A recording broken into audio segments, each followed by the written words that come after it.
Good morning students. आज हम पढ़ेंगे क्रॉप प्रोडक्शन एंड मैनेजमेंट। इससे पहली क्लास में हमने क्या पढ़ा था, क्रॉप्स के बारे में पढ़ा था और टाइप्स ऑफ क्रॉप्स पढ़े थे। क्रॉप्स 3 टाइप्स की होती है, खरीफ क्रॉप, रबी क्रॉप एंड जायद क्रॉप।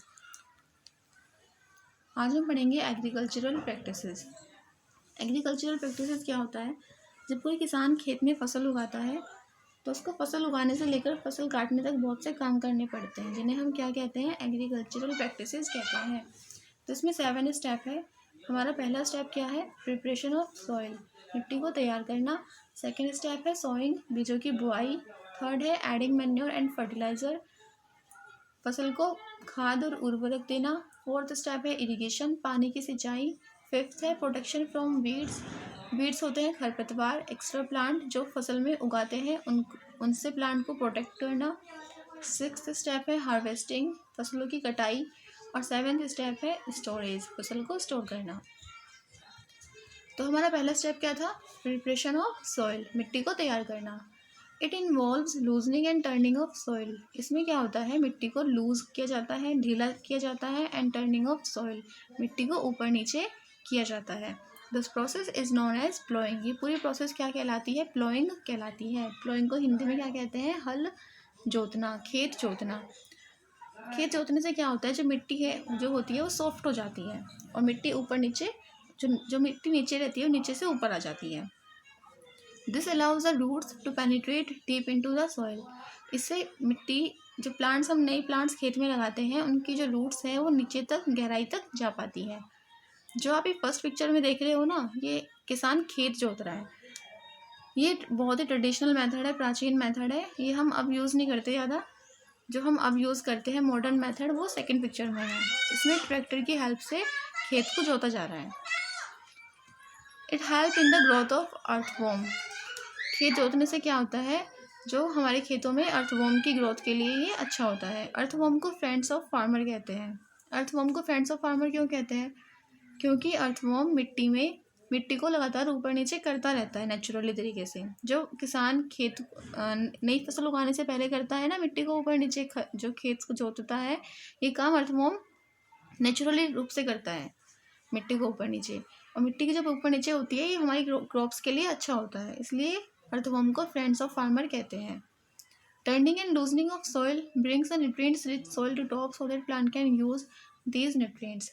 हमारी मिट्टी के अंदर बहुत सारे न्यूट्रिएंट्स प्रेजेंट होते हैं जिन्हें प्लांट एब्जॉर्ब कर लेते हैं। तो जब किसान नई फसल उगाता है तो उसे इसलिए वो मिट्टी को ऊपर नीचे करता है, ताकि जो नीचे के न्यूट्रिएंट्स है वो ऊपर आ जाए और प्लांट उनको दोबारा यूज़ कर सके। सेकेंड स्टेप है सोइंग। मिट्टी को तैयार करने के बाद बारी आती है बीजों की बुआई की। इसमें क्या होता है, it is the process of putting the seeds into the soil. इसमें बीजों को मिट्टी में रखा जाता है। ये पूरी प्रोसेस क्या कहलाती है? सोइंग। जो आप पिक्चर देख रहे हो उसमें ये किसान बुआई कर रहा है, ये ट्रेडिशनल मेथड है। तो जो अगर आप अच्छे बीज खेतों में उगाएंगे तो अच्छी फसल होगी। तो हम कैसे अलग करेंगे अच्छे बीज को बेकार बीज से? इसके लिए हम क्या कर सकते हैं, कुछ भी, जो भी हमें बीज उगाने हैं उनको हम पानी में डाल के देख सकते हैं। जब हम उनको पानी में भिगो के रख देंगे, जो खराब खोखले बीज हैं वो पानी के ऊपर तैरने लगेंगे।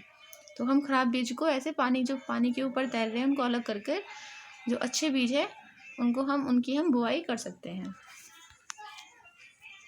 थर्ड स्टेप है adding manure and fertiliser. Manure तो होता है खाद और फर्टिलाइज़र होता है उर्वरक।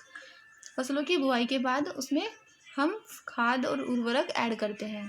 दोनों में बहुत डिफरेंस है। मैन्योर क्या होता है? Manures are organic substances. Manures को हम ऑर्गेनिक सब्सटेंसेस कहते हैं, जो हमें प्लांट और एनिमल के वेस्ट से प्राप्त होता है। और फर्टिलाइज़र क्या होता है? Fertilisers are chemical substances. Fertiliser chemical substances है जो कि फैक्ट्रीज वगैरह में बनाए जाते हैं। Manures are prepared in the field. Manures को हम फील्ड में प्रिपेयर कर सकते हैं, क्योंकि ये तो प्लांट और एनिमल के वेस्ट से बनता है, तो फील्ड में भी बन जाएगा, खेतों में भी बन जाएगा। लेकिन जो फर्टिलाइजर्स है वो खेतों में नहीं बन सकते, वो फैक्ट्रीज में ही प्रिपेयर होते हैं।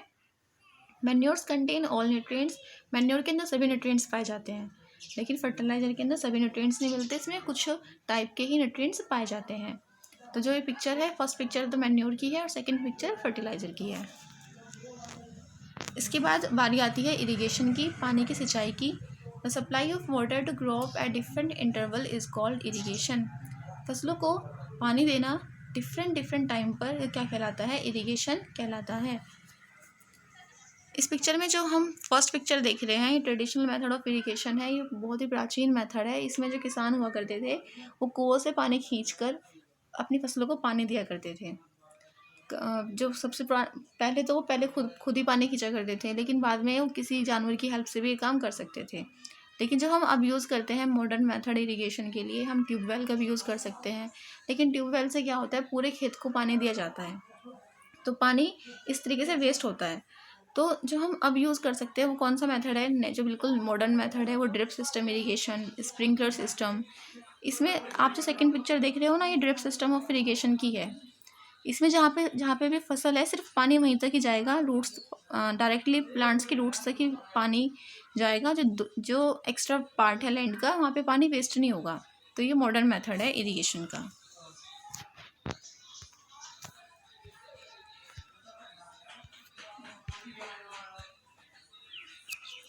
इसके बाद आता है प्रोटेक्शन फ्रॉम वीड्स। फसल को वीड्स से प्रोटेक्ट करना, बचाना। The unwanted plants that grow along with the crop in the field are called weeds. वे प्लांट्स जो क्रॉप्स के साथ बेकार में ही उग आए हैं, जिनकी हमें कोई ज़रूरत नहीं, उन्हें हम क्या बोलते हैं, वीड्स कहते हैं।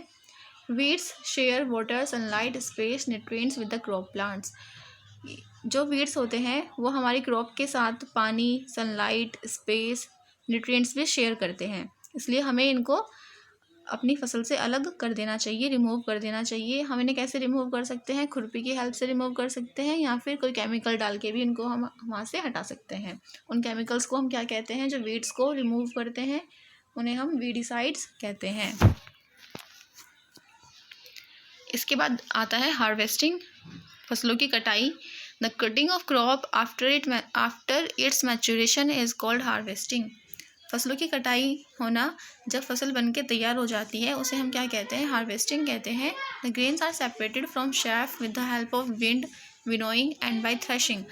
भूसे को अनाज से अलग करना with the help of wind, हवा की हेल्प से, वो क्या कहलाता है, winnowing and by threshing. Threshing होता है पीट कर अलग करना। तो जो फर्स्ट पिक्चर है, इसमें जो ये औरत है, ये अनाज को भूसे से अलग कर रही है हवा की हेल्प से। तो ये तो किसका एग्जाम्पल है, विनोइंग का एग्जाम्पल है।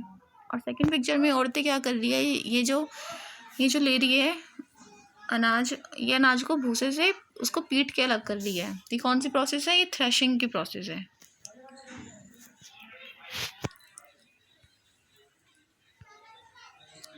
इसके बाद आता है storage. If the crops are to be kept for longer time, they should be safe from moisture, insects and rats.